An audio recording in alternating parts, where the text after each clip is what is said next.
technology, isn't it? It works until it doesn't. Right, fabulous. But I thank God that we're here now and we're going to have a wonderful conversation. I think from the team, we are live and they can see us. And so we can get started now. So, Emma, thank you so much for making time for me this morning and for the stress. I'm sure if I took your blood pressure now, it would be very elevated. Yeah. But we're all good. So, for those joining us for the very first time, this is a leadership podcast where I, Griselda Togobo, have the privilege of sitting with some amazing female leaders. And today's conversation with Emma Wright, who is the Forward Ladies Businesswoman of the Year 2023, we're going to talk about her work, her commitment to diversity and inclusion, managing to get the government to do a U-turn, and just how she's been leveraging the platform to do the amazing work that she does. So, Emma, thank you so much for joining me. Thank you for asking me, and thank you for that tremendous write-up. It reflects it right back at you, Griselda. Thank you. You're too kind. So, Emma, I know a bit about you, but for those meeting you for the very first time, what do you want them to know about your background? What has influenced you being the Emma, award-winning corporate global lawyer that you are now? What would people like to know about my background? I think I'm not your typical lawyer. I think people probably have a view of what a lawyer is and what a corporate lawyer is and the background that they're from. And actually, I'm not your typical lawyer. And it was not in my kind of, I was once asked this at interview, oh, who in your family practices law? Nobody. So that's not where I was really ever headed. And that was probably what has driven me to be who I am, because I always wanted a challenge and I always wanted to be intellectually stretched. And that was, and I haven't, I think my most interesting things and the things that I've loved working on have been because I've said yes to something and I wasn't sure where it was going to lead.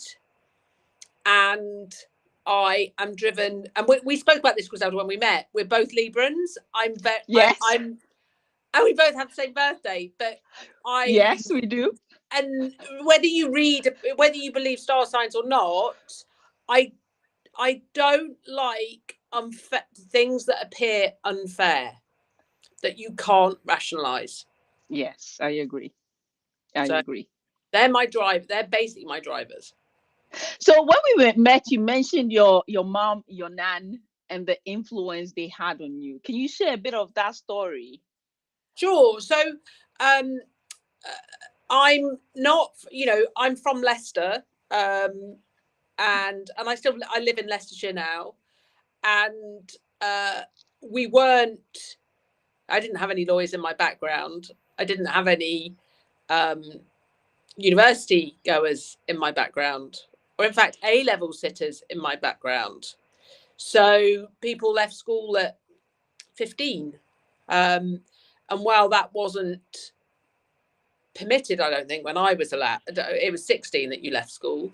It was, that drive comes from seeing some of the struggles that they had and hoping that I wouldn't be, I didn't want to be in that position.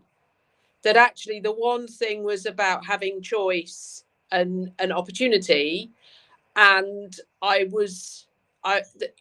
they gave me a great platform as much as they could to go forward on that basis.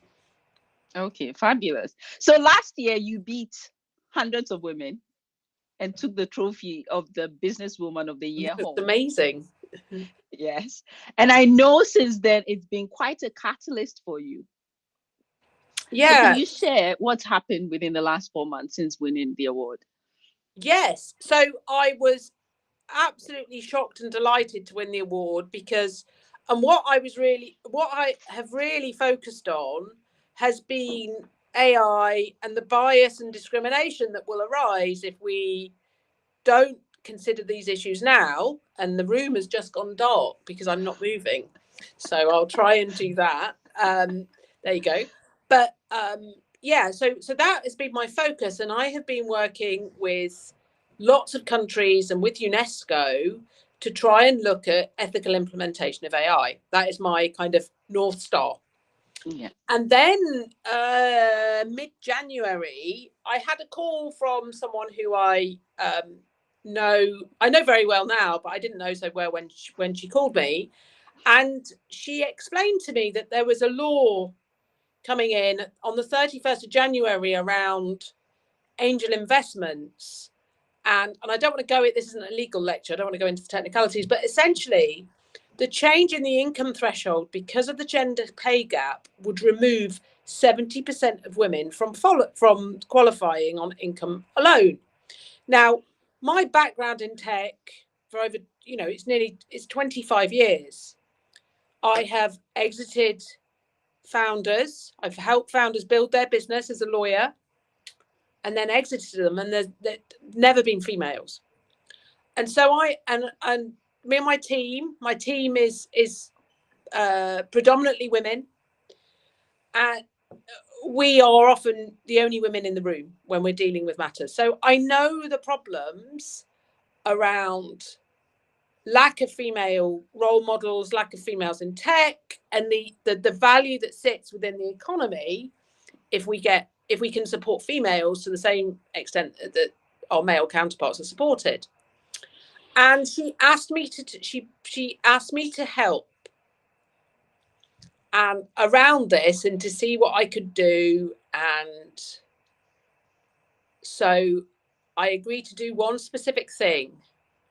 And then the next thing, I was spearheading a campaign, and then I don't know whether people have seen it, but it's called Invest Her. And from that, Invest Her has been built. And we ended up with your support as well, Griselda, and the Forward Ladies Network.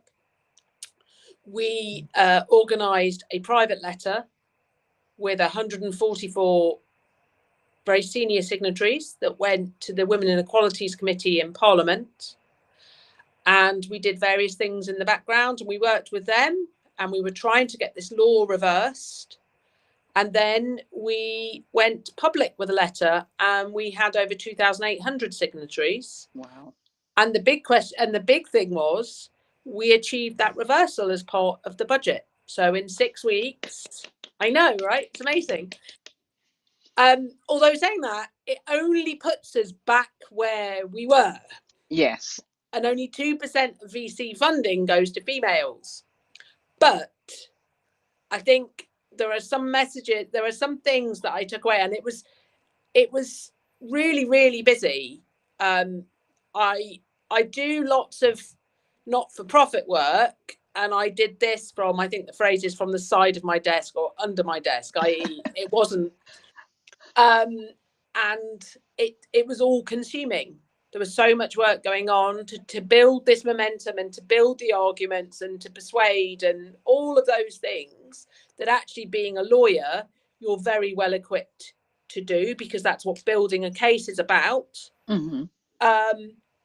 And I made even more connections along the way. And I remember my phone call with the Forward Ladies winner for 2022. My first phone call. Hi, Sheridan. Yeah. Hi, Sheridan. Yeah. It's Emma Wright. You don't know me, but that's so. And this is, hats off to you, Griselda, because this is what you have built. You have built this network, and that's the one thing that I've learned, that when we are constructive and we come together and we pull together. We can make a positive change. Yes, we can.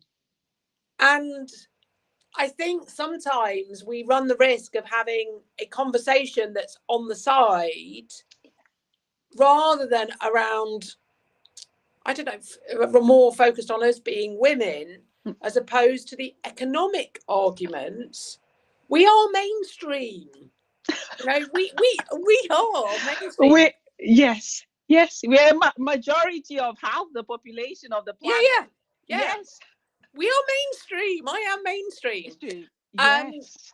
and it's those, and it's that realization and bringing those people together, but also that the power of collaboration. Yes. And I just wanted to really touch on that because a lot of people go through our programs, our awards, they sit in the room, they have all these phenomenal women around them and the men as well. But yours is the first time I've had someone proactively just reach out to the network and say, I'm Emma, you don't know me, but I just won the Four Ladies Award, and you are also part of the community. So can we do this? And you've been quite surprised by the reception. So what do Yes. you have to tell people who are still quite hesitant about leveraging the power of the community and asking for help and collaborating to achieve bigger things? Okay. So a couple of things, some positive, some negative, and I'll try not to moan because that's not my intention. But the same message that I give my junior members of my team, if you ask, the worst thing that someone can say is no. Yes. Don't be afraid to ask. Right? And so, and to be fair, I was using everything in my wheelhouse, right? It was, and there were others in it, and we were kind of conjuring up all we could. And I'm fortunate that I've built a network over all of this time. And that's the other thing, right? That's the beauty of when you pay it forward. Yes. Because you never know when the tables will be reversed, and actually you will be having a conversation with, I know, like, please, could you do this one thing? And some people won't respond. Some people will say no.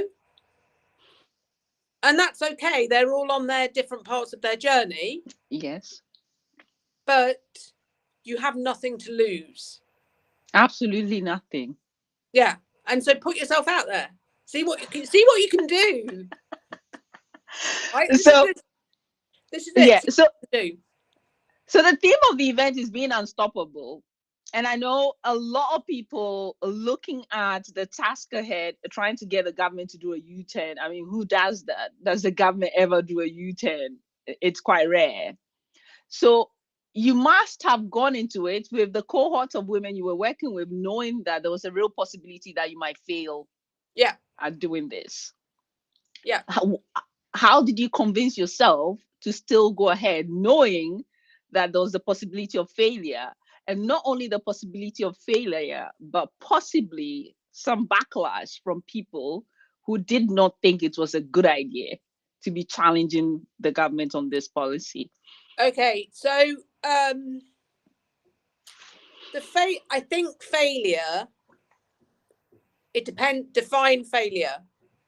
Because failure in one sense is not achieving a U-turn, but actually opening up a conversation about it and an engagement and realizing that we've missed out on this time, but we need to do these 3 things to make sure this doesn't happen again, is not necessarily a failure. Yeah. So I think it's how you define your failure, right? Yeah. So yeah, okay, we might have failed to get the law to U-turn, but we go again, right? We pick ourselves up, we go again. That doesn't mean that that's the end of the road. Yeah. It's the end of the chapter. Yes. So we were hedging our bets, and what I mean by that is we had various things that we were backing. We know where we are in the electoral cycle. We know there might be a change in government. We know, all of those different things, and you strategize with all of the possibilities, all of the eventualities. So be prepared when you ask a question. If you go into something, for instance, asking a question or setting yourself a target, and you're only prepared to deal with one outcome, you will encounter failure a lot. as a lawyer, you're trained to prepare for all possible outcomes. And so define failure. That's you know, I love that. But it's I suppose it's like people say, oh, you were just dressing it up, you could have failed. Well, met some great people along the way, did some things, introduced a conversation, highlighted an issue. Not sure it's total failure. So I think there's that. What I would highlight though is when it got reversed, I was inundated with requests for me to do more free stuff. Yes, let's talk about that one. Like, speak for free to people, like speak for free for tech companies. All of those things. And what I would say is that we're all running our own businesses. Yes. We all have teams, or lots of us have teams that we're responsible for. Yes.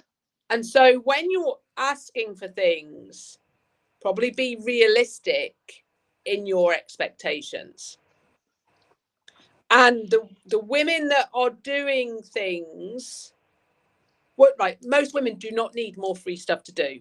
That's the Yes, we have too much on our plates already. Yeah. But it's and I suppose it's working out how to spend your time with maximum impact. And that has definitely taught me I have to be a bit more selective about what I'm agreeing to do and what I'm not agreeing to do. Because when you've done something and you've achieved what people think is kind of the best outcome, there are lots of people wanting to then say, oh, well, can you do this and can you do that? It's like, well, it's not my day. It wasn't my day job in the sense that I still. And so that's what I'd also say to people when you're, absolutely pay it forward, collaborate, help, take a long-term view, but then equally recognize that you've got to be realistic with your asks. Yes. It's about having boundaries and being clear on what you're happy to give. I know that I get a lot of requests as well. Yeah, I can imagine. Yes, and I have a quota of what I will do for free each year. And you know what? Suki Fuller, most influential woman in tech this year, she gave me exactly the same advice. She gave me a talking to via WhatsApp. No, it's important. Yeah. That you have a quota, because some of us are about balance. We want to help, and there are times where you can give and give and give and pour out of this cup, and there's absolutely nothing else left for you, for your family, for your team. So once my quota is used up, I don't care who is doing the ask, I simply can't do it. So you have to come back next year when the window of opportunity opens again, or you do it as a commercial ask. Yeah. And I think the one thing about InvestHer was it was a very tight time frame, and so it wasn't that it was going to happen again. I had to mobilize, and I had to mobilize then, and you have to put both your feet in it and give it all, and go forward on that basis. And we are now, I believe, and I'm told, because we've had overwhelming calls for Take It Forward, that there is a place where there is a pragmatic policy legal mix where it's, if you do this one thing, it unlocks this, rather than some of the bigger policy statements. Yes. But you've created an opportunity for yourself now. Yeah, you made a name for yourself in addition to the name you already have as the person that gets the government to do a U-turn, and I think that's absolutely phenomenal. Thank you. I'm glad that some of the members of our community and Sheridan and others have been able to lend their support as well, because it's beautiful to see women working together, to see us supporting each other and going without hesitation. Sheridan. Yeah. She was like, I know who you are. What do you, but you know, that's hats off to you, Griselda, of the legacy that you're building. We are doing our best, and you're doing the same as well. You're No, doing the but same. We're that's all it. doing our best. These really important people who have unlocked so much for us. We when I say it, you know, you kindly say it was me who got the U-turn. It was all of us. It was us who supported the Invest Her campaign. There were a couple of us a couple of women who can't be named because they were doing it kind of in the background and because of the association, and we're just doing it to achieve that outcome. And they were working with me until early hours of weekends and you know, from first thing in the morning and setting aside their families. So Emma, have you always been so vocal? Yes. Because there are people. Yes. Is there a moment when you haven't? Was there an aha moment when you realized that actually, if I don't speak up, if I don't do something, I only have myself to blame going forward? Was there a moment for you? Because there are lots of women who can't, will not, are not able to speak up, even when they're being crushed by circumstances. Yeah. So I've never been quiet ever. Right. This will be my mother talking, but no, I have never ever been quiet. And as a child or as a teenager, I loved debating. That was why I was encouraged to do law. I've always been a public speaker, so I'm very fortunate that I have that. What I would say is I have a teenage daughter that isn't like that, and it's a learning curve to me to make her find her. It's not wings is the wrong word, but how does she just not want to express herself, or is there something that prevents her from expressing herself? Because as you can probably guess, in our house, it's not a case of women remain quiet and, you know. So now, have I ever been, now the reason, and there's probably a distinction around the Invest Her piece, which is, it is actually fairly apolitical in the sense that it was something that disproportionately impacted women and it wasn't really either a Tory or a Labour policy. It was just something that had happened. So that is probably as far as I go of being vocal around politics as a lawyer. Yeah. And definitely as I have grown more experienced, there is a real strength in being quiet and listening. And my team have highlighted that I do that thing, because you'll find that there are times when people want to fill the air, and there is a strength in allowing them to fill the air, sometimes so that you can listen to them, and sometimes because you find the gaps in their argument. Spoken like a true lawyer. Yeah. But it's and that's where you are. It's that push and pull. Yes. That yin and yang of loud versus quiet, and there is absolutely a time to be quiet and listen. So what advice are you giving to your young daughter who isn't so vocal? How are you helping her cultivate that confidence to speak only when necessary, when she absolutely has to? I think it's about, and I'm happy for others to offer views on this because I'm learning. I think it's about making her realise that all of her views are valued. Yes. That she has a contribution to make that is valuable and will be considered. And I think there is and that then bleeds into parenting and kind of the style that you adopt, etc. But I think at the teenage end, they've already you know, you'll have, there's always this, they're young adults. They're these, and so it's that. I think it's how we continue to make our young women, particularly in the advent of social media, feel valued and listened to. Yes.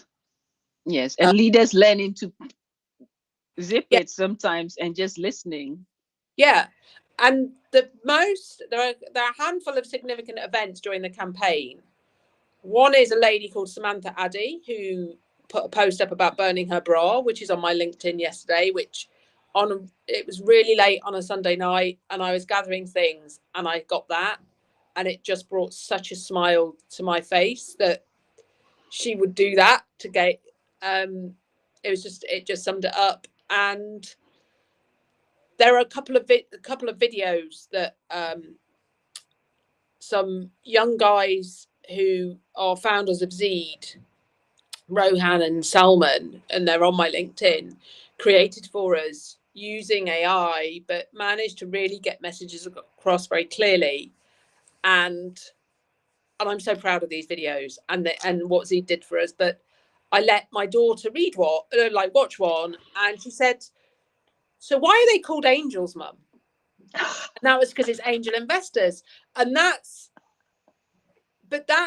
those conversations where you assume that people won't be interested, and all of a sudden she's asking those conversations at 14. Yes. Why are they called angels? Because most of them are not angels. I know, right? And I'm still finding, I'm like, please tell me. I haven't received an answer.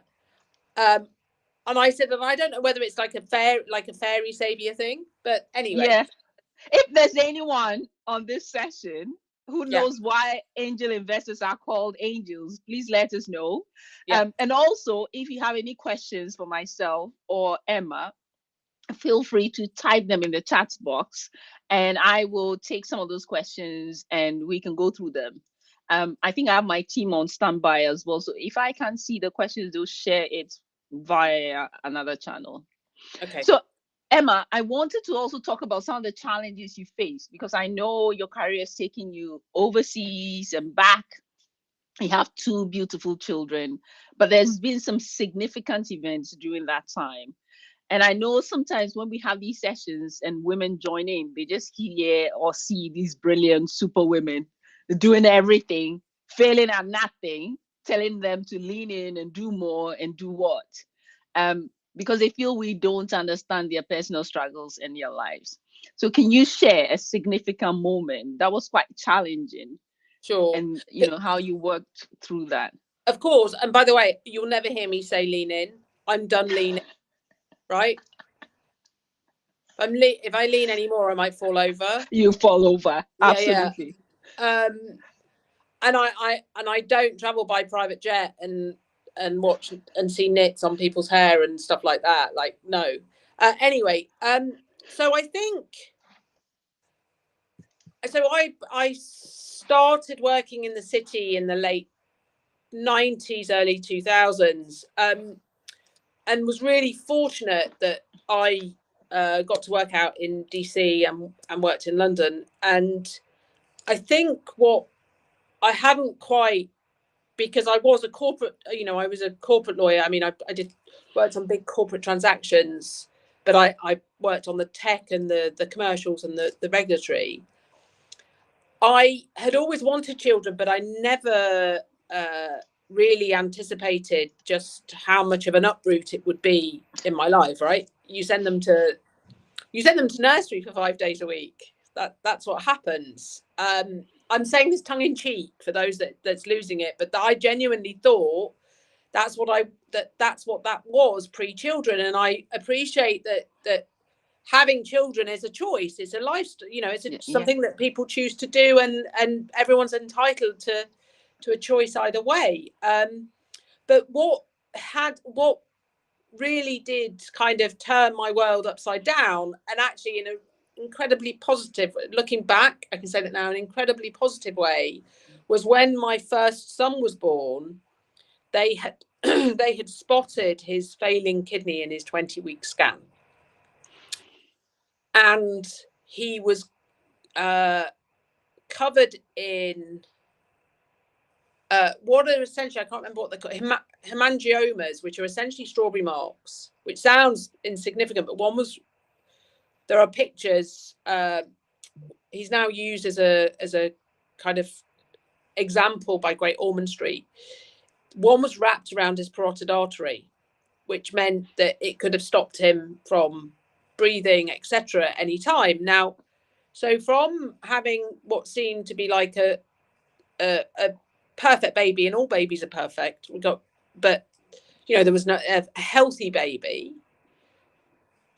I think it was 3 weeks later we found ourselves rushed into Great Ormond Street, and with various scans, etc., etc., etc. Now this went on till he was 7 or 8. Now, I don't know whether it's changed in a US law firm, but the reality is that something that requires that amount of time isn't going to work long term with a very demanding career. Or it didn't. Let's put it like that. In 2008, and we were in the global financial crisis. So, and so my career is very much defined by pre-children and post-children. And why I say that was such a tremendously positive event was because I'm not sure, I'd like to think I would, but I'm not sure I would have been as involved as a mum had things been different. I was planning on going back to work at 12 weeks. I was planning on delivering a presentation in Japan at 12 weeks postpartum. And I'm not sure I'd have taken that moment to take a breath and enjoy. And it didn't feel like enjoyment. There were some really dark times with A&E visits, etc., because a failing kidney is extremely serious. But it did make me fully appreciate the joy of what I had. And for that, it's now I look back and think that was incredibly positive. But maybe that's the difference. Maybe that's it. I just spin all things as a positive thing. But I think the one thing that came out of that was I had various sessions to deal with this, is that until that point, I had been defined by my career and my job and my role. And when you lose that and your life is entirely that's a very difficult place to move on from. Mm-hmm. Or it can be.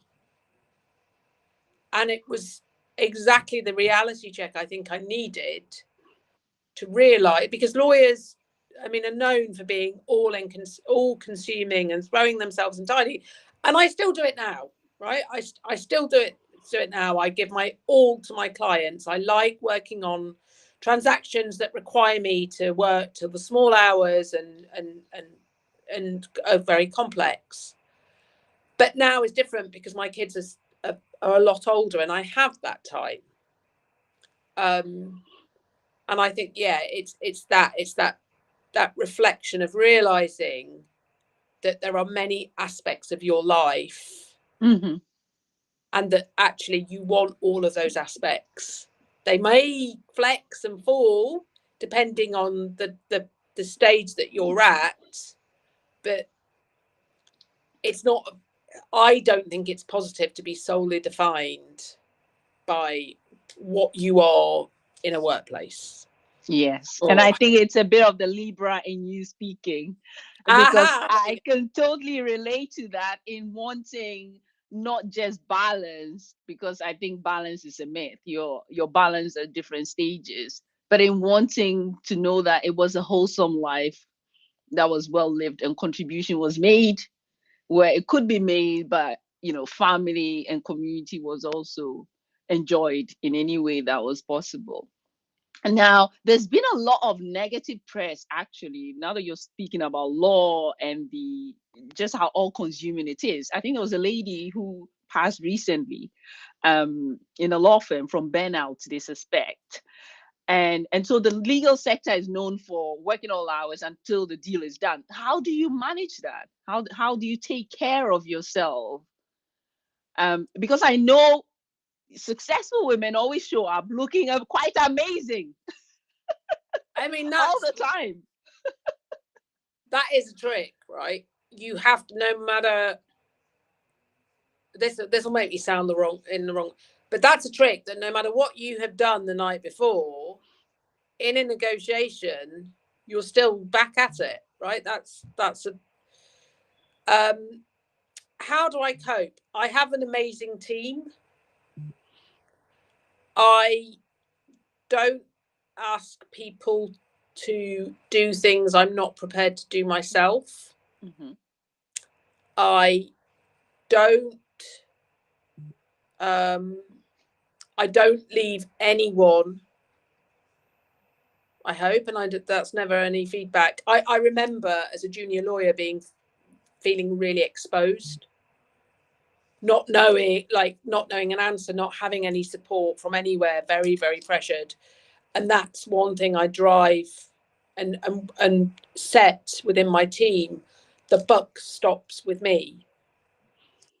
No matter what the time of day is, the buck stops with me. I like you. I'm on call. I'm that now. That's the choice about how I want to run things, right? Yes, yeah.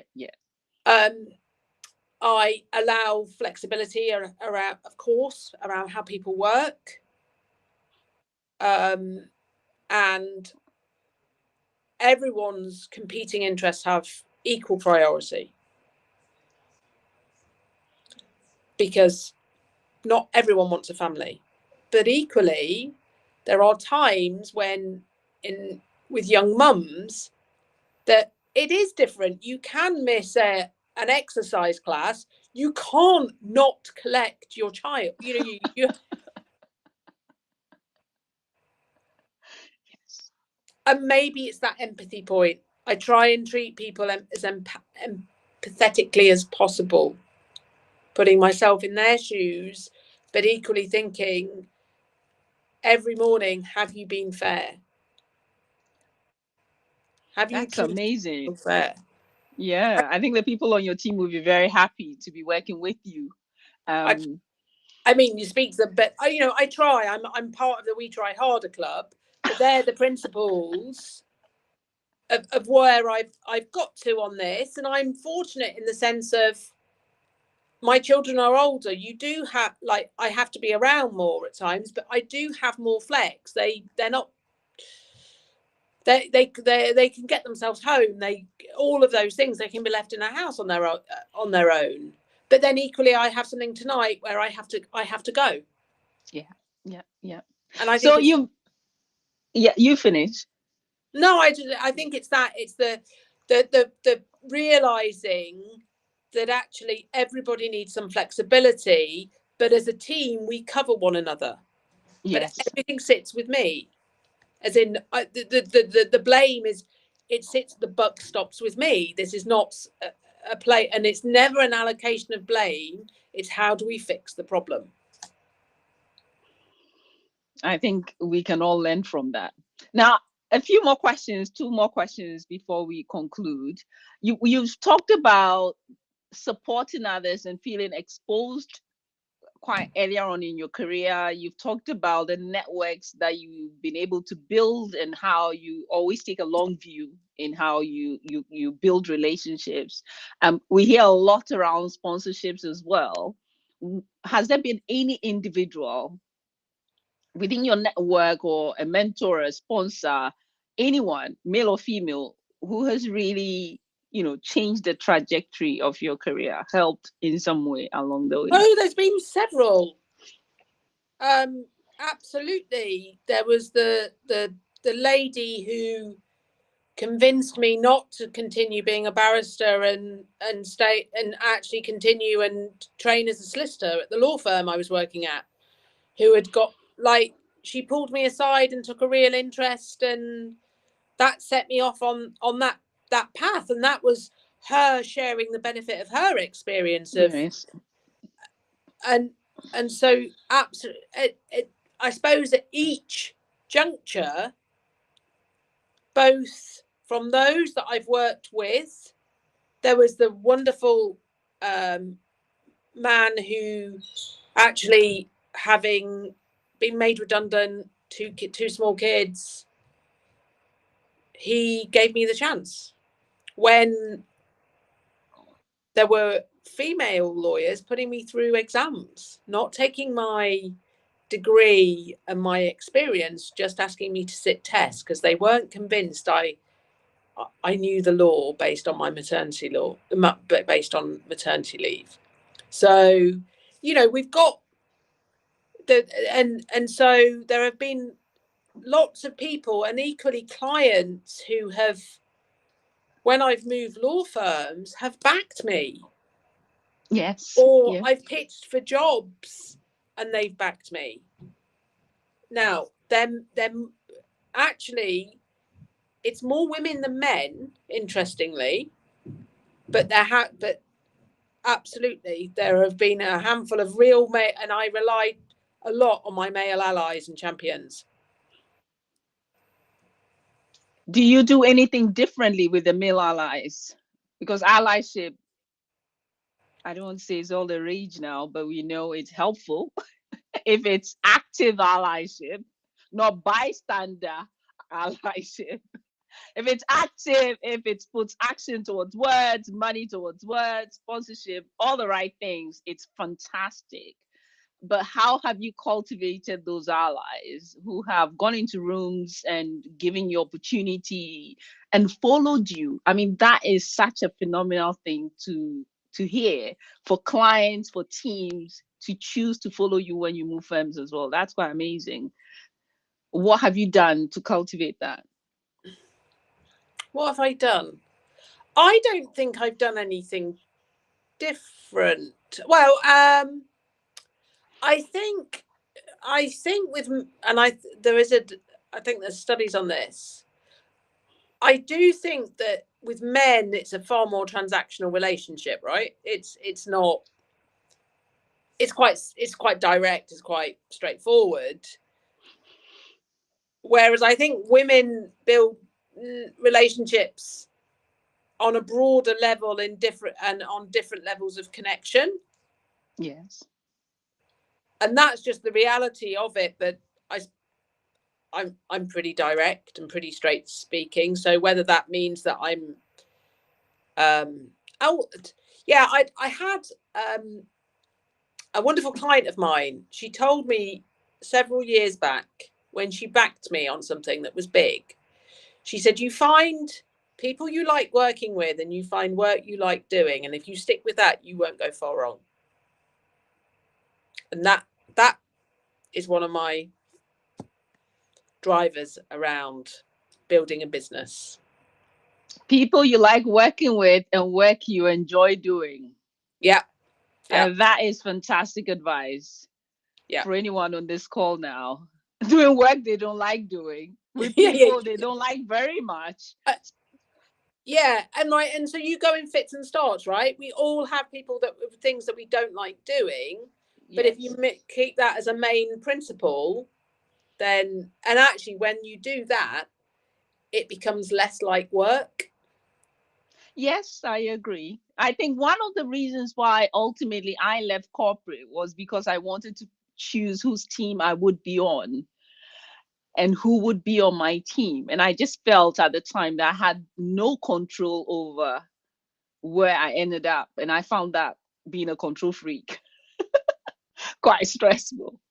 So now I think it's one of my, I would say I like people to enjoy working with me. If you don't, it's okay.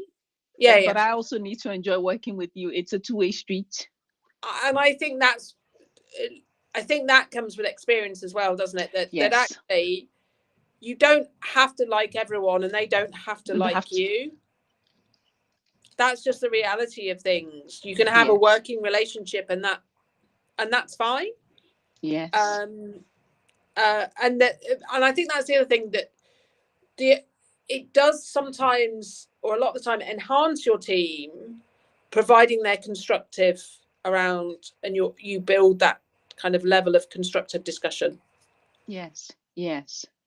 So Emma, I know I think we have 45 minutes now. We've not had any questions coming as such, but one of the things I am quite curious about is how people spend their time when they wake up, or what they do in the early hours of Right. waking up, how they end their day. Because I think how you spend your time, your most precious resource, is a huge determinant of how successful you are, how great you feel at the success you achieve, and how you use that to impact others as well. So I'm curious what your day looks like. So, I generally, even at the weekends, get up at 5:30. Okay. Something we again very we have in common. Oh, okay. I love the mornings. Yes. Um, I love the mornings, and I have a dog, and I love taking her for a walk early morning. Yeah. If I was kind of setting out my best day, she would feature in, and it would be sunny, and we'd be in the woods, and that would be. But I really like the space to think. Now, okay, there's a difference between if I'm heading into London. I don't live in London, so if I'm heading into London, it's 5:30 up, train before 7 a.m., hit the office at 8:30, having done an hour's email 7 till 8 on the train. Okay. I am a great one for lists. Yes. I like ticking things off on that. There's something really good about ticking things off, and I'm more paper driven than email. If I'm not in London, I'm also love rowing, right? So that would be my one. I know I discovered it a couple of years, right? So I was always someone who I'm not particularly sporty, so it was sort of like, well, don't you? I didn't find a thing to keep fit. Yes. I've always been a walker, like in London, walk everywhere over tube, but didn't find another thing. And so that would also feature if I'm at home doing that. What else to do? What else do I do? I love engaging with the kids, trying to find 10 minutes when you catch up with them on their day. And I love cooking, and part of my existence outside of work is still being that I still want to be that mum. I don't outsource a lot, except, and at this point my husband would say, no, I do it all, which isn't accurate. But I should flag that I'm very fortunate in that my husband, who is a primary school teacher and was marking books when I left the house at 6:30 this morning, so it's not that he's picks up all of the logistics around a house most times. Fabulous. We have that balance, and I don't think, I know there are women who are in kind of no, that's not the right word, but kind of have husbands with very 50-50. full-on jobs. Yes. And I don't think I could do what I did in that. I'd have to outsource a lot more. And I think that's actually one thing that I learned, that it's that point that there are some of the simple things that, okay, there are some simple things you hate doing. Outsource them. Yes. If you can. But there are some simple things that there is probably a simple joy you get from doing them. Like, to me, it's walking the dog. It's art. It's gardening, and that those things, it's how you change it from a chore to a moment. Yeah. Yeah. But Fabulous. I suppose so there's some of the things I do, but I try and keep it simple and low key as much as possible when I'm not. I know, Emma, I think you do low key very well, but you're not low key. But I think you like to come across very low key. And I think that's great as well, because then people can relate to you. There's a question from Sally Ann, and Sally Ann's question is: it is difficult sometimes when you have people that don't appear to be working together for the greater good of a program. What tips or lessons do you have for those constructive conversations? So the difficult conversations when people are not working together. So I think this is where the listening point plays in. I think when it's trying to understand and empathize where the different positions are coming from. Because generally people either feel it's coming from a place of fear, mm-hmm. or feeling threatened in some way, and that's what's going on. So what I always try, and I have this a lot with negotiations on commercial transactions. You've got two parties and it's where you find the common ground. And I'm a big believer in that generally you can find a common ground and start from that and recognize that each party brings something to it that's of value. Now, obviously you have exceptions, but I've found generally in a corporate environment, unless it's coming from a place of hate or totally irrational behavior, there is a common theme that you can find, that you can thread people together on. Yeah, thank you so much for the answer. Sally Ann, I hope that was helpful. I think normally I find that people are more agreeable when they like you as well. It takes a lot to be angry with someone you respect and like. And so if there's a way to cultivate those relationships as well before having these difficult relationships, it helps. But obviously sometimes that's not possible. Yeah, and I think it depends on, but as a lawyer, you know that, like in our situations, we're often put in that position where we know that there are two competing views. So that's fabulous. And the liking doesn't come in that sense. Liking doesn't come in to one another. It's them persuading on an argument. Thank you. So I think we've almost come to the end of an hour. My last and final question for you, Emma, is what book would you recommend for our audience? We love books up forward, ladies. I found The Escape Artist, which is the story of the teenager who escaped Auschwitz, to be harrowing and totally inspiring. And I think those kinds of true stories are the ones that we need to learn and repeat and carry on, because they are, and how it all plays out. I don't want to tell you, but it's not a particularly long book, but I would highly recommend it. So The Escape, the Escape Artist. Thank you so much for that book recommendation. I think my bookshelf is full of books. Yeah, so that's and there is also, I think it's The Rest of History. I love podcasts. Okay, yes. History podcasts as well, to try and understand and reflect. But I'm trying to find the author. Apologies, I don't know the author, but they interviewed the author probably about 18 months ago as well. It was really, really interesting.